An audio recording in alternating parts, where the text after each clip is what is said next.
Come on, you didn't think I forgot about this series, did you? In some of my previous videos, I mentioned that the Tri-Beam laser rifle was my favorite weapon, but my favorite type of weapon in Fallout New Vegas are unarmed weapons. Welcome to my wheelhouse. To be quite honest, my fondness of unarmed weapons isn't anything relating to statistics or mechanics, it's just vibes and aura. The concept of taking on the Wasteland with just a metal gauntlet on your hand and your raw ability to engage in close-range combat for me is just the coolest, which is why I love unarmed weapons so much. For the most part, all unarmed weapons are very similar in functionality. When you compare unarmed to other weapon types in Fallout New Vegas that have a larger array of styles, like guns, energy weapons, and melee weapons, there isn't much diversity in terms of how each unarmed weapon actually delivers damage, with a few exceptions. They're all just punch your target until they explode.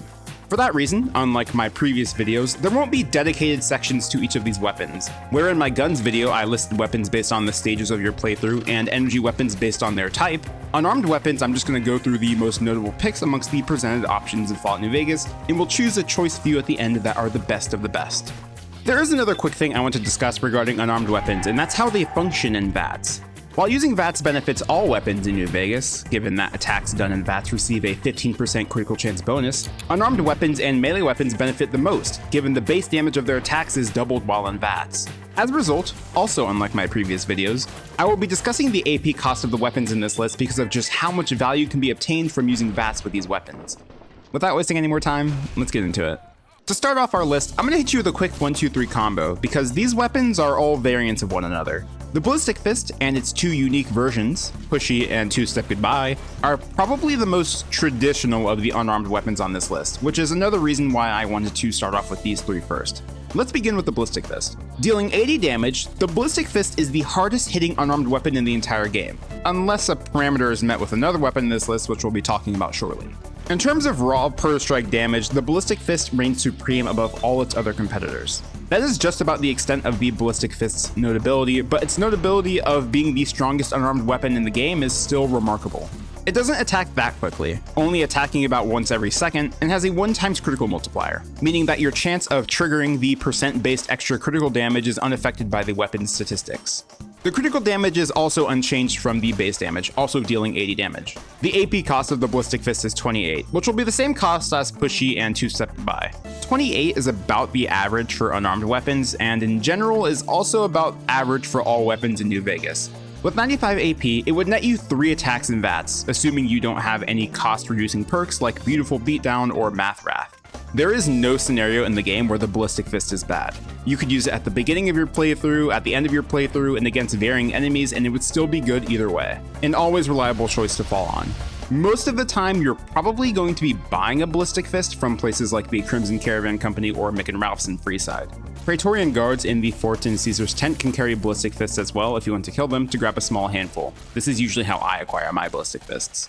Funnily enough, I usually don't grab the Ballistic Fist that often, and that's because its unique variant, Pushy, is much easier to obtain and integrate into my playthrough, specifically into the early game. Statistically, it's arguable that Pushy is actually worse than the Ballistic Fist on account of its lower damage. Whereas the normal Ballistic Fist does 80 damage and critical damage, Pushy's damage and critical damage is 60, in exchange for a quicker attack speed. Pushy's attack speed is 1.47 attacks per second, and the normal Ballistic Fist is 1.09. This actually gives Pushy the slight advantage in terms of DPS, but for the debatably more important aspect, single hit damage, the Ballistic Fist is superior given that it's more damage that's being doubled when used in VATS. There's another advantage to using Pushy over the Ballistic Fist and the Two-Step Goodbye, and that's its much lower strength requirement. The Ballistic Fist and Two-Step Goodbye have a strength requirement of 9, but Pushy's is only 2, meaning that you will virtually always meet this requirement and not suffer the attack speed debuff, adding to this weapon's prominence early on. Pushy can be obtained quite swiftly. It's located in Ruby Hill Mine guarded by several lake lurks, which can pose an intermediate threat if you're unprepared. Usually I get my Pushy around the level 5 to 10 mark because of how useful it is for clearing early game content. The last of the Ballistic Fist trio is the Two-Step Goodbye, and in my opinion it's probably the worst of the three because of its volatility, but it's also probably the most fun of the three. For base damage, the Two-Step Goodbye is right in between Pushy and the Ballistic Fist, dealing 70 damage. Its critical damage is much lower than both of its counterparts, only dealing 10 damage. However, the Two-Step Goodbye has a critical effect that deals 175 explosive damage. which is significantly higher than either the Ballistic Fists or Pushy's critical damage. In order to achieve this critical effect more commonly, the 2-Step Goodbye was also given a 4x critical multiplier, so this explosion will happen quite a lot. The 4x multiplier actually gives 2-Step Goodbye the highest critical bonus of all unarmed weapons in the entire game. With a proper build, you can have over 100% for your critical chance. While the critical rate and the rest of these stats seem really good, there's a few issues with the 2-Step Goodbye. Let's talk about the critical effect first. When you land a critical strike with the 2-Step Goodbye, you'll begin hearing a beeping noise like frag mines to indicate the weapon's boom effect is coming. Even though the effect does deal 175 explosive damage, which is a lot, it damages everyone in the radius, so it is extremely easy to damage yourself or other bystanders with the explosion. On the flip side, this damaging radius is also good for clearing out crowds of enemies, so you're kind of presented with a risk versus reward scenario. Because the detonation isn't immediate, you are given some time to get away from the explosive effect, but it's almost anti-synergistic with the concept of an unarmed build since you want to remain close to your target to keep dealing damage to them. This issue is especially egregious when you use the weapon in VATS. Because of the delayed time between regaining movement control in VATS and the critical effect being applied, it can become nearly impossible to leave the radius of the explosion, which can result in death, as it has many times for me. There's also another issue with the critical effect. Again, 175 damage is a lot, but you actually can't increase this damage in any way. Critical damage boosting perks like Better Criticals don't increase the explosive damage, and neither does Demolition Expert, meaning that it'll be 175 damage forever. If you like to live on the edge, the 2-Step Goodbye can be bought from the Venditron with a base value of 20,000. You can get this money really early through gambling, but there's probably other things you should spend the caps on in the beginning of your run, like implants for base stat bonuses. Next up is my favorite unarmed weapon, the Saturnite Fist, Superheated. In the upgraded version of the normal Saturnite Fist, the Superheated Saturnite Fist is, as the name would suggest, a version of the Saturnite Fist exposed to overheating, to give it that fiery appearance.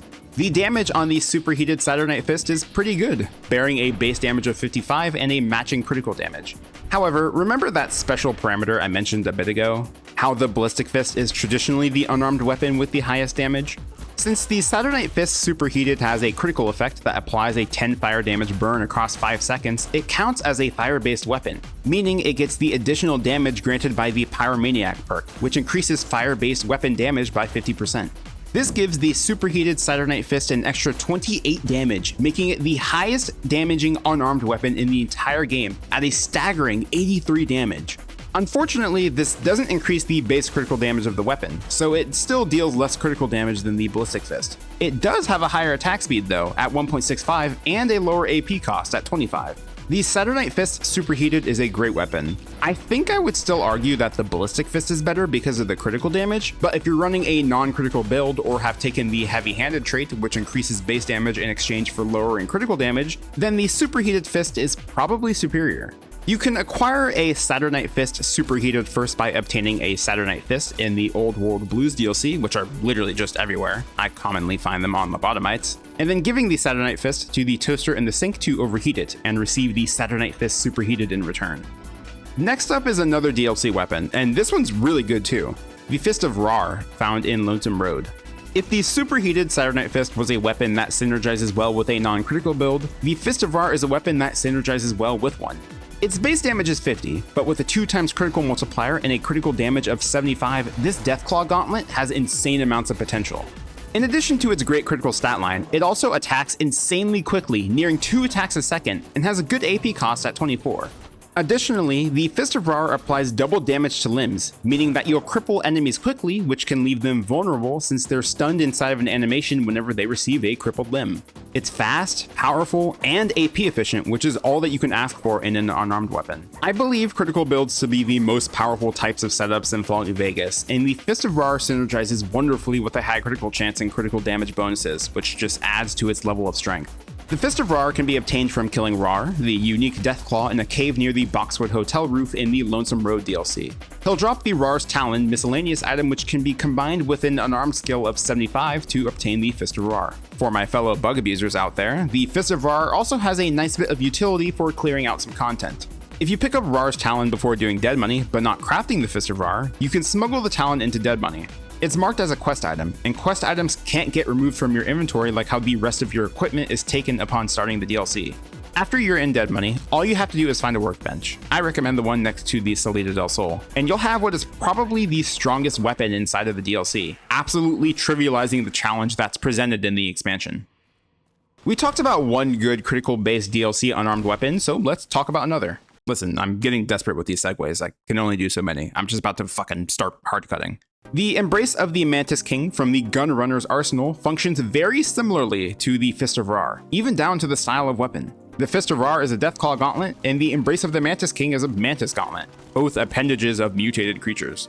The Embrace of the Mantis King deals 42 base damage, with 64 critical damage, and has a high 3x critical multiplier, so you can get that extra critical damage in frequently.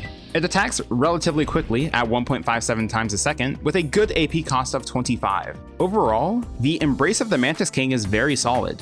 As mentioned previously, high critical chance and extra critical damage means that the weapon meshes well with a critical build, so the Embrace of the Mantis King will always be a good pick as long as you are structuring around criticals. It's basically a downgraded version of the Fist of Rawr. It does less damage, swings slower, and has a higher AP cost. It's only statistically superior in critical chance. It does have an advantage over the Fist of Rawr in obtainability and skill/strength requirements though. You can buy it from Mick and Ralph's, and it's relatively inexpensive, bearing a base cost of 8,500 caps. It's also relatively easy to use to its fullest potential, only requiring an unarmed skill of 75 and a strength of 4, compared to the Fist of Rawr's skill and strength requirement of 106 respectively. I definitely recommend the Embrace of the Mantis King, especially as a stepping stone towards other good unarmed weapons like the Fist of Rawr or something like the Ballistic Fist. Alright, let's talk about an extremely fun and kinda silly weapon to use, Greased Lightning. I'm gonna issue a warning right away. This weapon is never to be used with VATS, like almost ever. The reasoning being, well, its damage is pretty low for unarmed weapons, only dishing out 32 both normally and on a critical strike. But it attacks stupidly fast, the second fastest of all unarmed weapons at 3 times a second. The number 1 spot we'll get to later. Since the weapon attacks so fast and possesses an average unarmed weapon AP cost of 28, you're much better off just running up to an enemy and spamming the attack button rather than using VATS. Because it attacks so quickly by default, modifiers to attack speed like Slayer or the Ain't Like That Now perk make the attack speed of Greased Lightning absolutely ridiculous. Like, just look at this.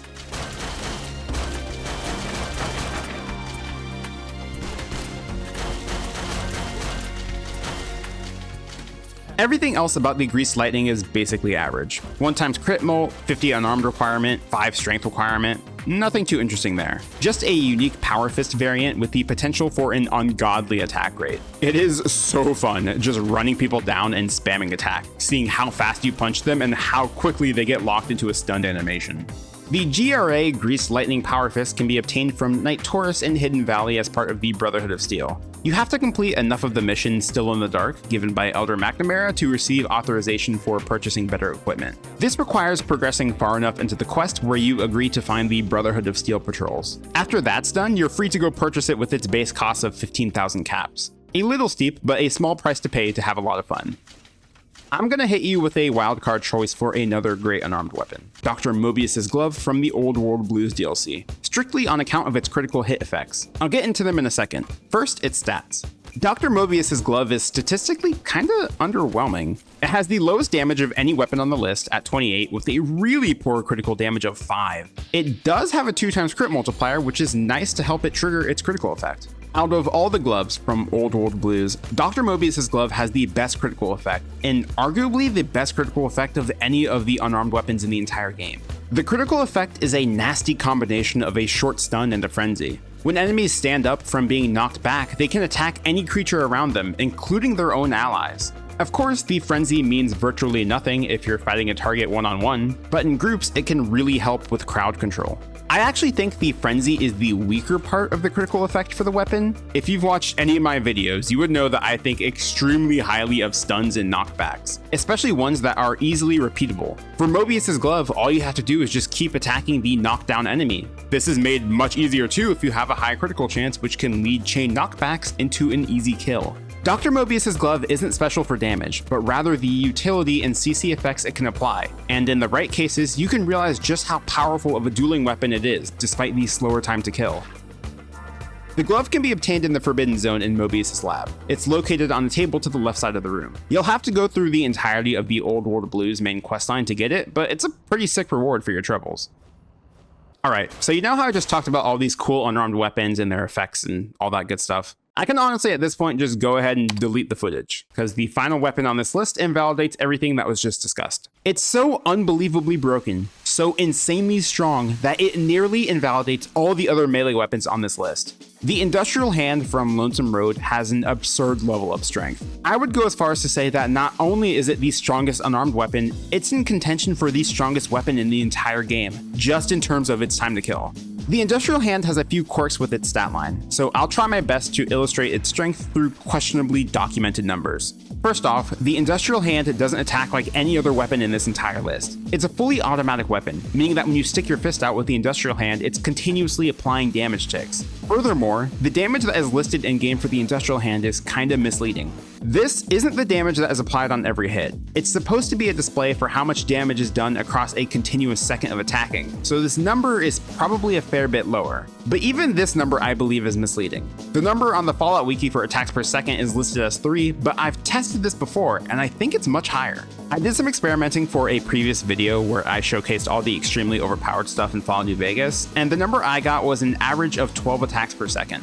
Just like I did in that video, I'll be using the same count for this video, although I bear little to no confidence that's the actual number. So we got like 16-ish damage on the damage tick, maybe, and 12 question mark attacks per second. Just with these numbers alone, the Industrial Hand has about 200 DPS, which is over double the next highest on the unarmed list. The Fist of Rawr has 98. But the insanity does not end there. Now we can talk about some definites. One thing the Industrial Hand is definitely insane at is critical damage. Recall how earlier that I said that critical builds are generally the best builds in all of Fallout New Vegas? There are very, very few weapons in the game that utilize a critical build to the level that the Industrial Hand does. The critical chance on the Industrial Hand is 1x, and already we have a recipe for greatness. An automatic weapon with a non-negative multiplier is crazy, but it gets even crazier when you factor in that the Industrial Hand's crit damage is 40. Of all automatic weapons in the game, the Industrial Hand is tied with the automatic rifle for the highest crit damage of any of them. Even if you only got a third of the crits in your 12 attacks per second, that's an extra 160 damage, dude. Absolutely bonkers. The Industrial Hand does have a terrible AP cost at an extremely high 65, but I don't believe you should ever be using VATS with this weapon. I think you lose out on so much DPS from continuously attacking that the opportunity cost for the extra damage and crit is way too high. The Industrial Hand also has another stupid effect. It can ignore DT and DR, neutralizing enemies' armor and defenses, which is just absolutely, completely— I'm just kidding, this part of the weapon is bugged. The game says that the weapon ignores DT and DR, but because of an engine bug, this aspect of the weapon doesn't function. This does mean that against armored targets, the Industrial Hand will kind of struggle, but you can remedy this and kind of unbug the weapon by taking the Piercing Strike perk, which negates up to 15 DT per attack. If you want to get a fucking OP weapon, you can find Industrial Hands in Lonesome Road. The first and most accessible one you'll find is in the Ashton Silo Control Station, on a footlocker next to where you launch the rocket. That concludes the main list. Out of all the weapons, the Industrial Hand is far and away the best, but putting the Industrial Hand aside because it's a dirty little cheater, I'm gonna figure out what the best, honest, unarmed weapon is. And in my opinion, I think it's a bit of a surprising choice, but I'm gonna have to go with the Fist of Rawr. Although the Fist of Rawr's damage isn't as high as some other weapons on this list, it has a very high critical damage and a bonus critical multiplier, which makes crit builds go insane with this weapon. It's also very fast, attacking nearly 2 times a second, and has the surprise factor of being able to stun enemies easily because of its bonus to limb damage. It can also be snuck into the Dead Money DLC, which I know that a lot of people out there are probably big fans of. It is a bit hard to obtain since defeating Rawr can be problematic, but if you take a Turbo and a Psycho and have any decent weapon on you, it shouldn't be too bad. Runner-ups for the best slot are the Ballistic Fist, Pushy, and the Saturnite Fist Superheated. Honestly, you might be able to convince me that any of these have the potential to be better than the Fist of Rawr. I don't think the Fist of Rawr is far and away the best non-Industrial Hand unarmed weapon, but I think it's a step above the rest. Honorable mentions for this list include the Cram Opener, because of how fast you can get it and its good early game stat line, Love and Hate, because it can also be obtained relatively quickly and has a nice stat line, and the Displacer Glove, again for its solid stats. I I considered putting the golden gloves in honorable mentions, but it's just a little too silly. The knockout effect that the golden gloves applies when you stack fatigue damage with them is really good, but since it does one damage, and you have to get up close and personal with enemies, I didn't want to include it. Any of the weapons I listed are great items and will still get you really far, even the ones that didn't make the podium. Grab any of these weapons, go toe-to-toe with some of the Wasteland's deadliest dudes and creatures, and you'll be a fucking Giga Chad, knocking people out like Mike Tyson in the Mojave Wasteland.